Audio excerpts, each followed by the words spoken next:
Hello, Tigers. I'm your main host, Heidi Barrios. Jayden Fernandez.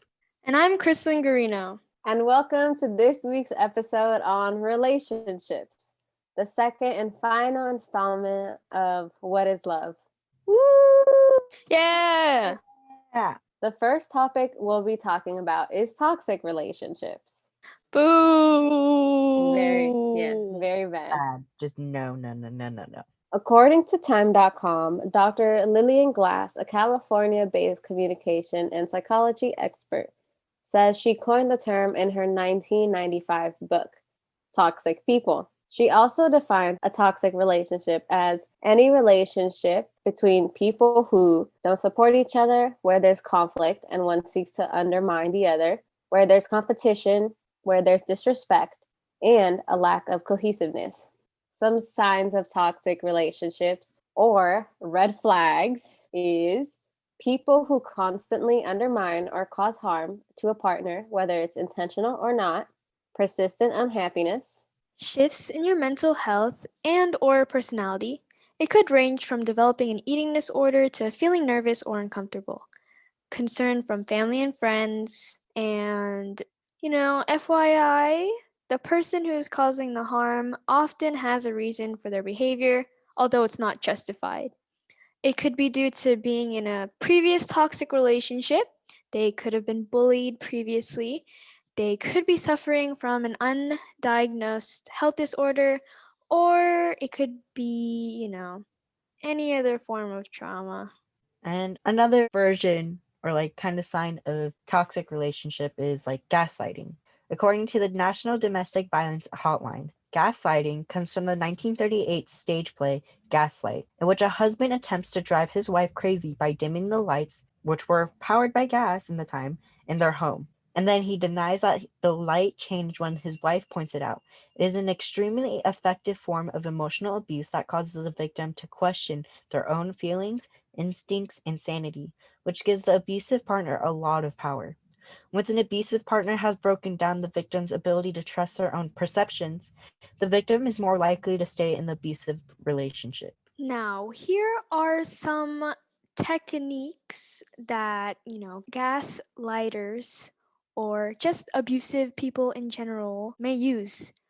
And everything that we're talking about in this episode could be applied to any relationship. They're not just limited to the romantic kind. Okay?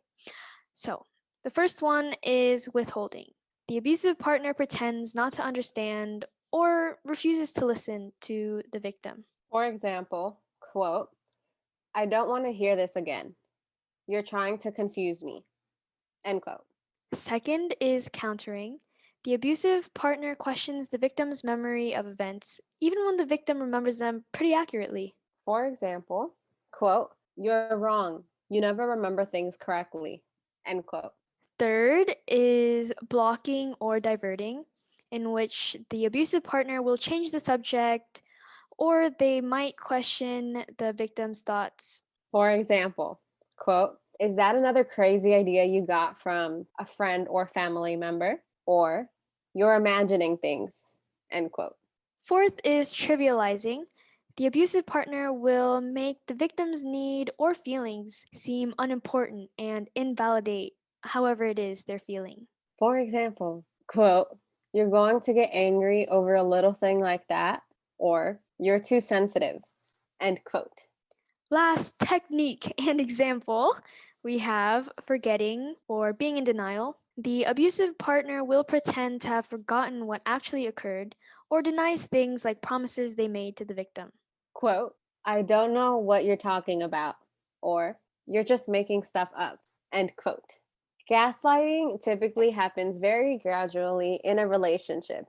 In fact, the abusive partner's actions may seem harmless at first. Over time, however, these abusive patterns continue and a victim can become confused, anxious, isolated, and depressed, and they can lose all sense of what is actually happening. Then they start relying on the abusive partner more and more to define reality, which creates a very difficult situation to escape. It's important to start recognizing the signs and eventually learning to trust yourself again.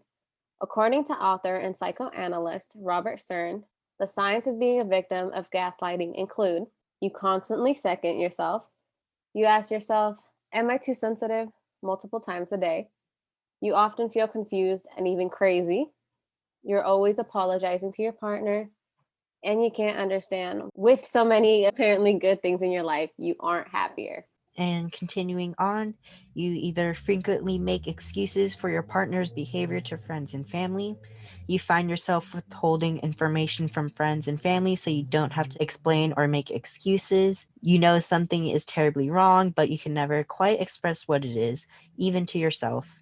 You start lying to avoid the put downs and reality twists. You have trouble making simple decisions. You have this sense that you used to be a very different person, used to being like more confident, more fun loving, more relaxed. You feel hopeless and joyless. You feel as though you can't do anything right, and you wonder if you're a good enough partner. The most universal and simplest example of gaslighting would probably be the movie Tangled and the relationship between Mother Gothel and Rapunzel. A YouTube channel that goes more in depth behind the psychological part of it is Cinema Therapy. They talk about the tricks filmmakers were able to use to show how toxic Gothel is and how Rapunzel is able to free herself in the end of the movie. A big example from the movie is the song Mother Knows Best. It's basically installing fear into Rapunzel, which is being built by Gothel and making her the only person she can comfort her by saying Mother Knows Best. As much as I love Tangled, it really just shows how Gothel is as a character. Because I never realized it until I watched that whole episode of Cinema Therapy, where it's like so amazing how they describe it. The tricks behind it is so weird to see in person. Yeah, I mean, I haven't seen it, but it's just like you could just tell right away. You'd be like, "Ooh, Master manipulator. exactly." No bueno. Yeah, I know. Like, especially in the scene when she's like out of the tower, she like is doubting herself because that really like she's like, oh my gosh, mother's gonna kill me if I do this stuff like that. But I'm finally free. Yeah. But then it's always back and forward, especially after that scene. It really shows what gaslighting is like and like how she's so traumatized by it. Okay. Now, moving on from toxic relationships and gaslighting, we have the opposite, which is what we want: healthy relationships. Yay. Yay. Yeah, period. Okay, so what do healthy relationships look like? There will be honesty, trust, respect, and open communication between people and making an effort to compromise. In a healthy relationship, there will be no imbalance of power. The people respect each other's independence. They can make their own decisions without fear of retribution or retaliation, as well as sharing decisions. Basically, getting along, respect, trust, honesty, communication, all that jazz. Boundaries are also important. Consent is important in any relationship, okay? While fighting is a big no-no, habitual fighting, you don't want to do that. But arguing can be healthy. You know, not fighting all the time though. That's then it's a problem. Now, the foundation of a healthy relationship includes boundaries, where you and your partner are able to find ways to meet each other's needs in ways that you both feel comfortable with. Second is communication. You and your partner can share your feelings even when you don't agree in a way that makes the other person feel safe, heard, and not judged. Now, communication is key, folks. You've heard it here, you've heard it millions of other Everywhere. times, everywhere. Communication is key. People say it for a reason. A lot of relationships go to doo-doo when there's a communication error. Mm-hmm. Just think about it and remember. Okay. Next is trust. Building trust can take time and allows couples to be vulnerable with one another, knowing that they can rely on the other person. I would say trust is really important along with like communication. Those two, I feel like they should go hand in hand in a relationship. Next is consent. Most commonly used, but not limited to when you're being sexually active. Giving consent means that you are okay with what is happening. and that no one is forcing you or guilting you into doing anything that you don't want to do. Consent can be given and taken back at any time. And giving consent once does not mean you automatically give consent in the future. Please keep in mind that in some abusive relationships, trying to enforce boundaries, honest communication, trust, and other healthy behaviors could put your safety at risk. Remember, abuse is about power and control, and someone who is abusive might not want to give up their control over you. I mean, it's a lot to build. You have to, I think we mentioned this like previously before when we were like talking about Rev Chris. If you guys, I forget what episode that was on. But like he says, like love, like yes, it's there, like at the spark of like when you like fall in love with someone, right?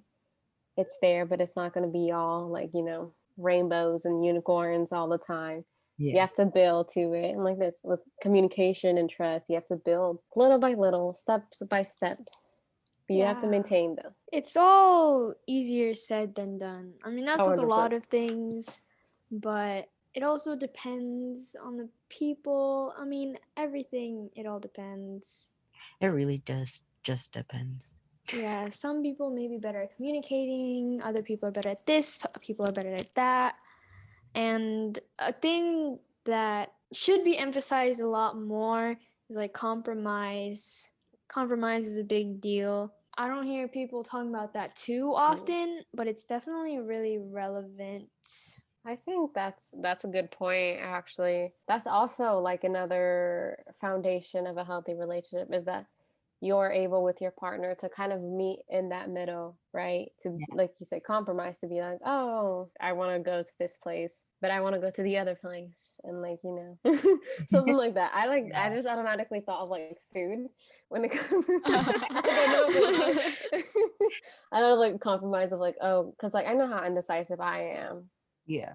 If like somebody asked me like, where do you want to go eat? I'm like, oh, anywhere is fine with me.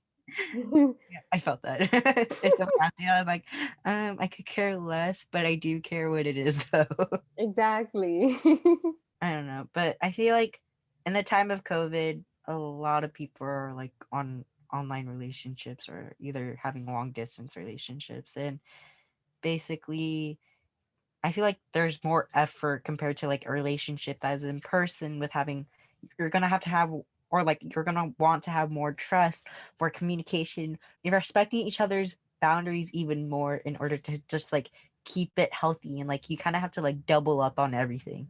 Today we have things like online dating apps, services, stuff like that. And 3 in 10 US adults say that they have used an online dating site or app, including 11% who have done so in the past year, according to a new Pew Research Center survey conducted October 16th to the 28th in 2019. Some tools for online dating or long distance relationships is either Teleparty, Disney Plus watch parties, Zoom, house parties. What other ideas is there, guys? Shoot, I don't know. Well, it's not really long distance. But like I do that. I do just like Zoom Yeah, with my friends and all that stuff when we're watching our K dramas. I feel like Zoom is just a common thing now. Or Yeah, FaceTiming it's still. free. Like FaceTiming. Oh, FaceTiming is good. I remember Skype. Remember Skype? Oh my gosh. Or- Remember like the stories that Mrs. K and Mr. K would tell us of how like Skype was so bad like 10 years ago because Oh like yeah, when it's Mr. K trashy. was when Mr. K was in the Marines, he would Skype Mrs. K, but it was so blurry and so like The quality was trash. horrible. And she's like, "You guys are so lucky now. You guys have like really good quality for Zoom." Yeah, I mean, imagine if we didn't find out like what Zoom was. I know. Nobody knew what Zoom was before, all of this. Yeah. Basically, continuing on with like navigating online / long distance relationships, you want to establish a time to fit both your schedules and compromise with each other. Again, very big deal. Compromise. Yep. Relationships are a two-way street.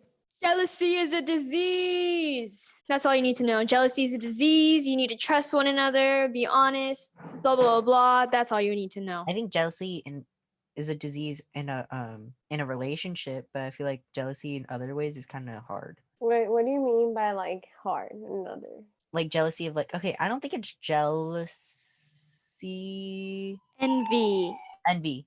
There, that's the word. Never mind. Envy. Envy. I mean, envy can lead, right? It can lead to jealousy. Envy is like the beginning, or at least how I see it's like the beginning. Because, Like, I mean, it's like a human emotion or feeling or whatever, but you don't want to like act upon that, yeah. Yeah, right? you can't control how you feel. You can control how you react. Exactly. Ooh. Fear, fear, fear. I Um, mean, you're not wrong. I mean, I can't imagine how it is in like under a long distance circumstance. But like when it comes to like a friend, like you're envious of like a friend, like Kristen said, you can't control it, but you can control if you act upon it, and if you do something bad, no bueno. I feel like, especially with me, for some reason, I feel like it's more envy. But like when I see people who have relationships, I get a little upset, just a little, just a little. Yeah, Yeah, because you want to be in a relationship. That's why. if you What yearn for was it, that? you gotta you just gotta expose yourself sometimes. It's okay. I mean, like I feel like I'm under not like when I see like somebody in a relationship, I'm like I want that because I'm fine single. But I get it. I personally don't have the commitment, to do that. I feel that would take so much energy out of me. Commitment issues. Period. Exactly. No one likes me issues. Oh my gosh. It's okay. I could care Ain't less. nobody got time for that. I really could care less. I stopped carrying like last year. High school is a very chaotic time. If you're in a relationship, okay. If you're not, that's also okay. No one needs to be in a relationship. No one has to be in a relationship. People So, shouldn't like huh, be obligated to like, be in one just because like society says so. Or like at a certain age you have to like be married and have kids or have a good job or something like that. I'm like, no, you do I you. I hate society because we have to follow all their rules, stuff like that. I mean, you don't have to, but if you don't, you'll be seen as like a weirdo. Okay, embrace it. Now, let's talk about our golden tiger moments of the week. Yes. Okay. Me first. My golden tiger moment. It's been a rough week. I admit that. A it's really been rough a week. really rough week, guys. Yeah. I Real, mean, real rough. we're busy, you know, called out of work today because not feeling it. That is that type of week. But you know what makes it better? Money. You know what I got in the mail today? What? My tax return. Hey! So I'm happy. I have money to spend. I guess since I've been sick with maybe the flu, we have no clue what it was. I was just really struggling on trying to get things done, even though I was kind of more efficient out of the whole school year. But I feel as if today was my day and I got to play some Minecraft with my friends. But the number one thing was getting 103% on my Gov test, which was a shocker. Yes. See, you're smart, bro. That's why. It was an You have open big note brains. test, even though I still smart somehow. We're improving. I'm feeling better. Good. Maybe going back to work. We'll see. You better. I don't know. Let's You see if I can clear better. two. Okay, now. It hasn't happened yet, but there is a TXT fan live tonight, and I'm so hyped. And I've been looking forward to it all week long. My only motivation. TXT, just to preface, is a K-pop group. Right. Just if you're like, who the heck? What the heck is TXT? It's a K-pop group. It's like a little concert that we're watching at 1 a.m. with our other friend Emily. Yeah, Yeah, dedication. that will be the peak of my week. Me too. And that is it for this episode of What is Love Part 2. Next week's episode will be about women's reproductive health. Stay tuned. And thank you for listening. Bye. Thank you. Thank Bye-bye. you. Bye-bye. You.